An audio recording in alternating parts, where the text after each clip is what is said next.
A wedding is one of the most important events in life, celebrating the new start for a newlywed couple. And today, my husband and I were attending my sister-in-law's wedding. Truth be told, I didn't really want to go, but I ended up going anyway. However, as the reception progressed and dishes were served one after another, I was somehow presented with a kid's meal. In contrast, everyone else seemed to be enjoying upscale French cuisine. I was asking the staff about this mix-up when my mother-in-law approached me with a sly smile. "Are you enjoying the wedding?" she said, looking down on me. Before I could respond, my husband spoke up. "My name is Olivia. I just turned 32, and I run my own original apparel company. I'm married to William, who's 2 years older than me. We got married 3 years ago after meeting at a department store. Most of my company's products are sold in apparel shops and department stores. And my husband worked as a security guard at one of those stores. Among the generally older security guards, he stood out to me as he was younger. I was 27 at the time, and he was 29. He was muscular, but still looked slender. I learned after we got married that he used to be a firefighter, but retired early due to a lung injury sustained in a fire. We met every time I went to pitch my products at the employee entrance, and he eventually asked me out to dinner. I was single then, and one thing led to another, leading to our relationship, and we got married 2 years later. Life with my husband is joyful. We hardly ever argue. However, the challenge is that we're both busy with work and have little time together. But I have no complaints, except for one issue with his family. He has an older sister, Sarah, who's 35, and this Sarah was quite troublesome. It all started on a day when my husband and I both managed to get the same day off using our paid time off. "Why don't we go shopping since we finally have a day off together?" "Sounds great. I've been wanting new shoes, so that's perfect." We rarely have the same days off due to my role as a business owner. I can't easily take time off, and it's my fault. As the owner, it's harder for me to take days off. Naturally, in a sense, I have the least priority taking days off. Plus, my daily tasks often keep me busy until the morning. As a result, I usually miss my husband when he leaves for work in the morning. But when we were finally set for date, our doorbell suddenly rang at 7 a.m. "Who could it be at this time?" my husband grumbled as he went to answer the door. Then, "Hurry up and open up!" someone was yelling. "Sis?" he exclaimed, and I followed him to the door. When we opened it, there stood my sister-in-law, Sarah, with a suitcase. "Sarah, what brings you in at this hour?" We were completely baffled. Then, with a nonchalant expression, she said, "Let me stay here for a while, okay?" "Excuse me? What do you mean, sis?" Naturally, we were perplexed. She just showed up out of the blue, asking to stay as if it was the most natural thing. And so we asked, "Why? What's going on? You didn't even tell us you were coming." "Well, I'm getting married soon, and the venue's close to your home. It's a hassle to come all the way here for venue inspections and dress fittings. Then I remembered you both lived around here," she said, and started to barge in. I immediately objected. "Wait, we finally have a day off together, and we were about to go out." Hearing this, Sarah's face suddenly brightened, and then, "Oh yeah? Where to? Shopping?" she said, getting excited. My husband and I exchanged a look. Don't tell me you're planning to come with us," I asked hesitantly. "Why not? Is there a problem?" she retorted defiantly. At her audacity, my husband and I were dumbfounded. Then she added, "I want to go look at baby stuff. I want to make sure I'm ready for the baby." She seemed all set to tag along, taking the lead while we stood frozen at the entrance. "Come on, let's get ready. We'll leave by 9 a.m. How are we going? By car?" My husband's face darkened at her self-centered attitude. I rarely see him look so gloomy, but it seems he's never gotten along with his sister. He mentioned they used to fight a lot as kids. Is there any way you can leave? William and I just want to enjoy our day off together." Sarah glared at me and snapped. "What? You want to exclude me? Wait, you're from a single mother family, right?" "Yes, I am. So what?" Figures. I've known some people from single mother families, and they lack empathy. They always look down on others." Her words were ironic, as she was looking down on me while saying that. She just claimed that single mother families produce judgmental people, and was she not doing exactly that? Unlike me, she had both parents. Her whole perspective was a baseless stereotype, and it infuriated me. That's prejudice. I'm not like that. And look, even William is uncomfortable. I looked at my husband, and he was glaring at his sister. What's up, William? You got something to say to your own sister? She taunted him. Of course I do. Please, just go home. My husband's tone was firm. Fine, but don't come crying to me later. Especially you, Olivia. I wondered why she singled me out. Thanks for the warning, I replied nonchalantly. With that, she left without another word. After successfully getting rid of her, we had breakfast and went to the nearby mall. But the unlucky start to our day seemed to continue. After shopping, we decided to rest on a bench. Then, we unexpectedly ran into Sarah again. Look who it is. The same too. Guess we ended up at the same place. Sis, my husband muttered, then heard someone calling her name. It was a familiar voice. It was my mother-in-law. Sarah, let's go see those luxury bags over there. Approaching us, his mother noticed us too. William and Olivia? You too, Mom? He sighed, sounding exhausted. I felt the same way. Dealing with his sister was hard enough, but his mother made it worse. Why? Because she's simply unpleasant, and she quickly showed it. Is that bag from Infinity Tread Shoes? She pointed at the shoe store bag my husband was holding. Yeah, it is. She and his sister exchanged looks and laughed. Since when do you wear such cheap shoes? Look at ours, matching luxury brand shoes. William, choosing the wrong partner brings misfortune. Their contemptuous gaze was mostly directed at me. It was clear I was the main target of their disdain. You talking about me? I asked impulsively, to which my sister-in-law replied. I wonder if we are. Dodging the question, she hurled insults at me. Then my husband interjected. Enough! Mom, your consistent bragging about wealth has always been embarrassing and annoying. He was angry, a side of him I had never seen. His job as a security guard lent authority to his voice, but it seemed to have no effect on these two. William, you were born into a wealthy family. Are you okay with this? Being with this uneducated, poor woman? Education doesn't matter much these days, and Olivia's... Despite them being his family, he prioritized defending me. That alone made me happy and strengthened my trust in him. But the two, faced with his opposition, cut him off before he could finish. That's not true. Dad got his job at a major company because of his education. He's even the vice president now and will soon be president. William, you graduated from a famous university and yet you're with a woman like this. You've really fallen. My mother-in-law and sister-in-law treated me as an outsider, steering the conversation their way. Despite my husband's retort, they showed no remorse. To me, their nature seemed utterly rotten. How much do you earn? By the way, my dad earned 100,000. 120. Before I could finish, my sister-in-law interrupted. Wait, 120 a month? She laughed mockingly and continued.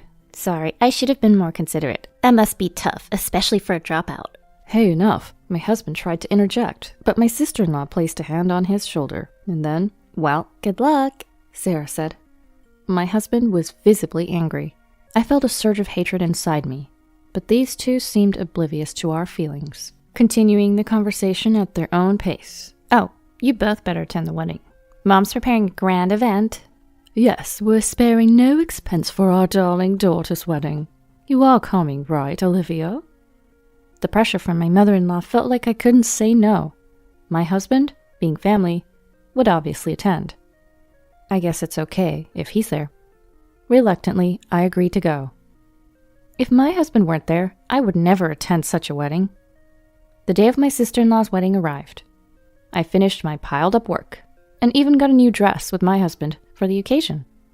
Arriving at the venue, it was clear my mother-in-law wasn't exaggerating. The luxury hotel, the huge ballroom, decorations, and the size of the wedding cake all spoke of extravagance. You both made it. My mother-in-law approached us upon arrival. Not that I wanted to make it. This was probably my husband's true feelings, showing an uncharacteristic wary expression to his mother. This wedding cost $100,000. We have 500 guests, and the meal is a special course by a top chef. Impressive, isn't it? Only we could do this. She looked down on everyone, but passers-by only offered polite smiles and nods. I was appalled by her need to flaunt her status. Why didn't you spend this much on our wedding? My husband's words reflected our reality. Our wedding was modest, costing $20,000. Therefore, it was a simple wedding with only relatives and a few friends invited, but I was still happy with it. I was content. But in terms of treatment, it was indeed unfair. After all, my husband is her blood-related son. What are you saying? Sarah's fiancé, Alex, will soon work directly under Dad. Directly? Of course. When Dad becomes president, he'll be groomed to be a key player in the company. It's only natural we welcome him appropriately. Saying this, my mother-in-law laughed proudly. While we were talking, my father-in-law joined us. Emily, it's almost time for Sarah and Alex to make their appearance. Aren't you going to take pictures in the front row? It felt like he was putting an end to our conversation, but it seemed he too was at odds with us. After speaking to my mother-in-law, he turned to us and said, It's been a while, Olivia. You should feel honored just to be invited to such a lavish wedding. You'll probably never experience anything like this again in your life. Unlike my mother-in-law, he spoke calmly, but his words were laced with condescension. My husband couldn't help but retort. Why do you have to say it like that, Dad? My father-in-law replied with a cold expression. Don't get me wrong, I never approved of your marriage. Remember the conditions I set? My husband glanced at me briefly before looking away. What? I had never heard what was about to be revealed. The fact that our marriage was never approved by his dad was new to me. Turning away from me, my husband spoke weakly. Graduate from a famous university, earn over $100,000 a year. That's right, you remember well. And Olivia? Turning his gaze briefly to me and then back to my husband, he continued. Olivia did drop out, but it doesn't matter. She's making money.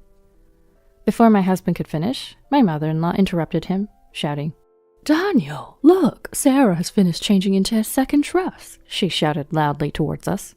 If it weren't for the fact that this was her daughter's wedding, such behavior would surely have warranted complaints for being disruptive. Others glanced at her, forcing smiles. Called by my mother-in-law, my father-in-law said, We'll talk about this later, and left the scene. My husband murmured, Olivia is much more amazing than you think, Dad, as he watched his father leave. I felt comforted, knowing he thought so. No matter what, he was on my side. That truth alone lifted my spirits more than anything. When the bride and groom appeared, the hall erupted in applause. The feast began with my sister-in-law's announcement. We have a special course prepared by a top chef today. Please enjoy it. After her words, the waitstaff began serving the food. However, my mother-in-law and a server were arguing close by. Are you sure about this? Yes, just do it. I understand. The server left, looking uncomfortable, which I soon realized was the preparation for a prank on me. With the large number of guests, serving the food took time, and when my meal finally arrived, I was taken aback. Huh? In front of me was a kid's meal. I immediately asked the server, Excuse me, but there must be a mix-up. I questioned calmly, despite thinking such a mistake was unusual. The server looked at me uncomfortably, the same one who had spoken with my mother-in-law earlier. Can you replace it, please? I added as the server remained silent. Finally, he spoke. This isn't a mistake. I was instructed to serve you the kids' meal. What? My voice of surprise made my husband join the conversation. What's wrong, Olivia? Why a kids' meal? He too was surprised to see my meal. Why is my meal different from everyone else's? It was more embarrassing than shocking.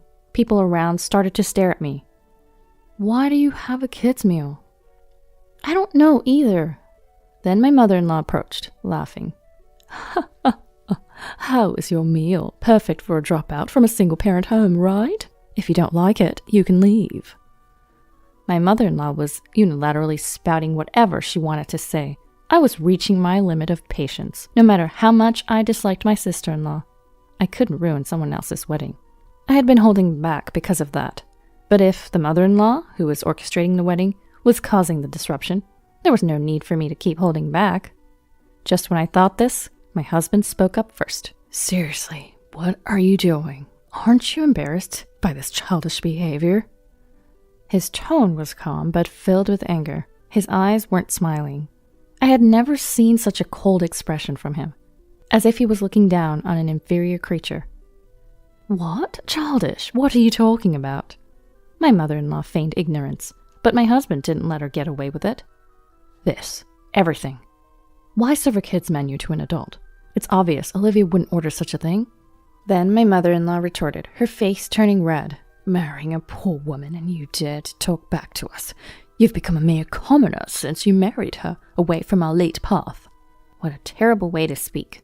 Though the notion that wealthy people are superior exists everywhere, my mother-in-law seemed to exceed that by far. I interrupted their conversation and spoke coldly to my mother-in-law. True, I did drop out. That's because my parents passed away before I could finish middle school. But now, I'm the president of a company. President? I bet it's nothing significant.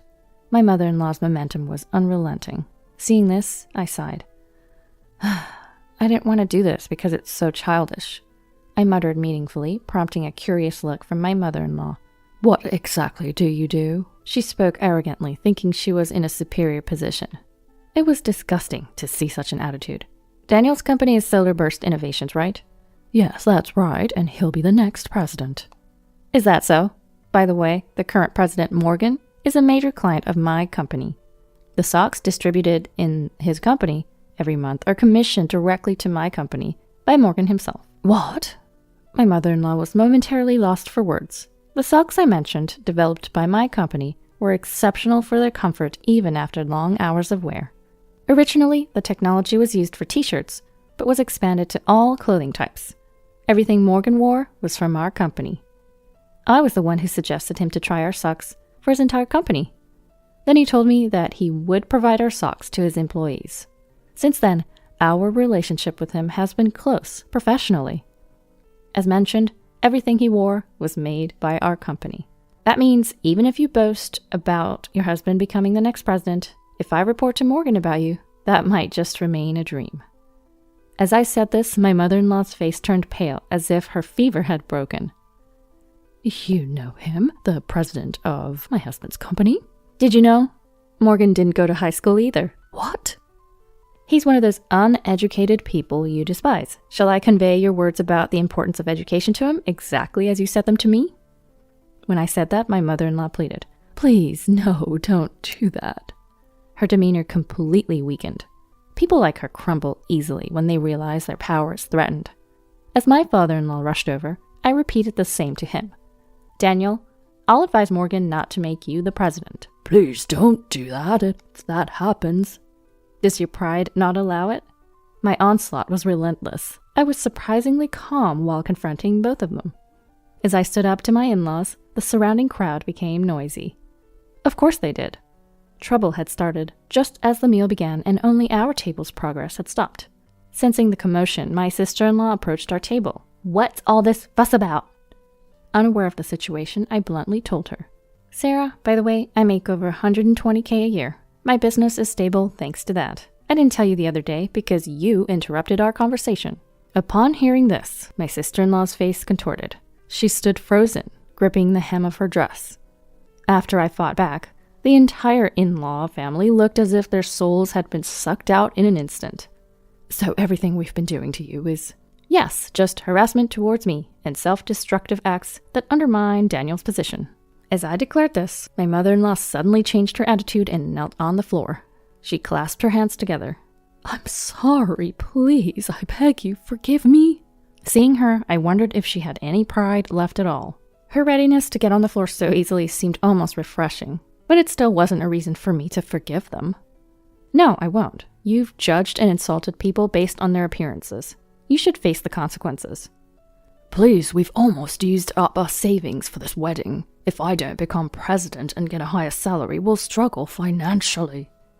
My father-in-law got on the floor, following my mother-in-law's example. My sister-in-law watched with a powerless expression, and then asked weakly, Huh? Dad, you're out of money? Yes, I used all I had for this wedding as a gift to you two. What about our honeymoon funds? Alex's promotion? Her voice trembled. But she was only lamenting her worsened position, disliking being brought down from her pedestal. It was all about her own convenience. She wasn't trying to solve anything by herself, always depending on others. Wait, you boasted about being wealthy and were planning to go on your honeymoon using your parents' money? How shameful. What did you say? My sister-in-law retorted, but she had nothing more to say. To all three of them, I declared, real wealthy people and celebrities don't brag about themselves. In other words, you're all just fakes. Know your place. Oh. My harsh words completely disheartened them, and my husband murmured his admiration. After that, of course, the wedding was no longer feasible, and we suddenly had free time. We left the pitiful wedding venue of my sister-in-law. Later, I explained everything to Morgan. Got it. So it wouldn't be fun for you if Daniel became president, right? To be frank, yes. Don't worry. I won't forgive Daniel for insulting you, nor will I make him president. Maybe I should transfer him to an overseas branch.